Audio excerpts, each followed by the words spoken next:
अस्सलाम वालेकुम दोस्तों। जनाब आज मैं निकला हूँ लाहौर से इस्लामाबाद के लिए और मैं ये देख रहा हूँ कि ट्रैफिक बहुत ज़्यादा हो गया। मैं यूके जाने से पहले इस्लामाबाद में रहता था और ये तकरीबन 2001 की आप बात कह लें तो इससे 5 गुना भी रश नहीं था। क्योंकि अब गाड़ी हो गई है ना, बहुत ज़्यादा रश हो गया और ट्रैफिक तो बहुत ही ज़्यादा। हालांकि मेट्रो भी है, एक अच्छा कदम है गवर्नमेंट का कि मोटरसाइकिल इसी वजह से कम हुई है, लेकिन बहरहाल ट्रैफिक जो है बहुत ज़्यादा है।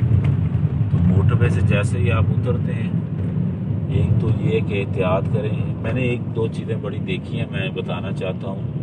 एक तो ये है कि मोटर बाइक के पीछे अक्सर जो है ना उनकी लाइटें टूटी हुई हैं। ये पूरे पाकिस्तान का इशू है। और वो एक बल्ब आता है 60-70 रुपये का, वो नहीं लोग चेंज करवाते। ये देखिए मोटरसाइकिल जा रही है, इसके पीछे बल्ब नहीं है।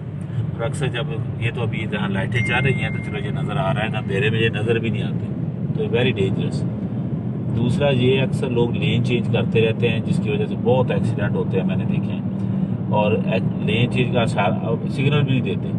और तीसरा, अगर आपने सिग्नल देना भी उसको, उसका मतलब ये नहीं आपने सिग्नल दे दिया मुड़ जाए। मैंने देखा मोटे पे भी 2-3 गाड़ियों ने ऐसे किया है और इसी वजह से हादसे होते हैं। हादसे ज़्यादा तेज़ रफ्तारी की वजह से होते हैं। करते क्या हैं, इशारा दे दिया साथ ही मुड़ जाएंगे। फिर उसका मतलब होता है पीछे वाला तेज़ आ रहा हो, उसको उसका पूरा कंट्रोल ना हो, या वो भी चौधरी को अपने फ़ोन पे लगा हो या मुँह किसी पासे चुके हो। इसलिए पहले आप पीछे देखें कि आपका स्पेस है, फिर इशारा दें। ये नहीं कि इशारा दे दिया तो आप पिछले बार रुक जाएगा। ये दुनिया भर में आपने इशारा भी देने का मतलब ये नहीं कि आपने अब टर्न नहीं ले लेना है तो आपके पास लाइसेंस आ गया कि जनाब आप टर्न कर लें। तो ये एहतियात भी बहुत ज़रूरी। पाकिस्तान में मसला ये है और दुख के बाद कि लाइसेंस सख्त होना चाहिए। पहले थ्योरी पढ़ें, जैसे यूके यूरोप में होता है, अमेरिका में पहले थ्योरी पढ़ें। यहाँ भी अगर लाइसेंस जो है वो ट्रेनिंग के बाद दिया जाए। यंग बड़े लड़के मोटरसाइकिल चला रहे हैं, गाड़ियाँ चला रहे हैं, लड़कियां गाड़ी चला रही हैं, उन्हें सेंस ही नहीं है रोड पे, मैंने देखा है। क्योंकि उन्होंने लाइसेंस कोई वो प्रैक्टिकल दे के नहीं लिया या थ्योरी नहीं पढ़ी उसकी कि क्या क्या उसके लिबास में आता है। तो इसलिए ये बहुत ज़रूरी है कि जब आप ड्राइविंग करें 3-4 असूल, और सीट बेल्ट ज़रूर पहने प्लीज़। अगर खुदा ना खास्ता आपका कितना भी बड़ा, मेरे दोस्तों को पता है, मेरा लास्ट ईयर में एक्सीडेंट हुआ बहुत। मैं 120 की रफ्तार में जा रहा था और गाड़ी स्किड कर गई और कलाबाजियाँ खाती गाड़ी गिरेगी पता नहीं कहाँ की कहाँ। लेकिन अल्लाह शुक्र है कि कोई मेरी हड्डी नहीं टूटी।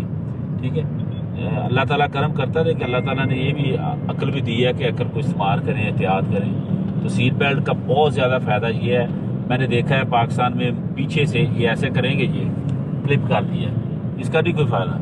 और एक्सीडेंट होते हैं, 30-40 की स्पीड होती है, बंदे मर जाते हैं, बंदे बाहर आए होते हैं। क्यों? सीट बेल्ट नहीं पहनी होती।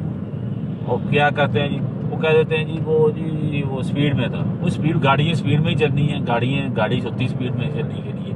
अब ये सारे स्पीड में जा रहे हैं, लेकिन गाड़ी अगर 50-60 की भी स्पीड पे खुदा ना खाता, अगर वो इम्पैक्ट हो वो लगेगी। अगर आपने सीट बेल्ट नहीं पहनी तो वो तो ख़तरनाक है। इसलिए सीट बेल्ट भी बड़ा ज़रूरी है। तो ये 3-4 मैं बातें ज़रूरी जो मैंने नोट की हैं, और जब हम बाहर से आते हैं तो ये नोट करते हैं कि इनकी एहतियात बहुत ज़रूरी है।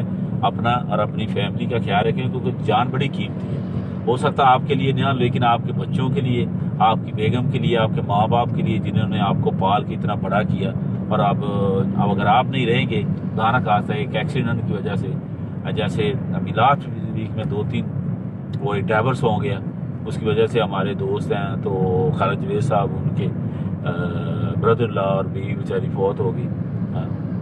तो इसलिए एहतियात करें अपने लिए भी, और अपने जब आप ड्राइविंग कर रहे हो तो कोशिश करें दूसरों स्पीड कंट्रोल में रहे, गाड़ी जितनी स्पीड है उससे आहिस्ता रहे।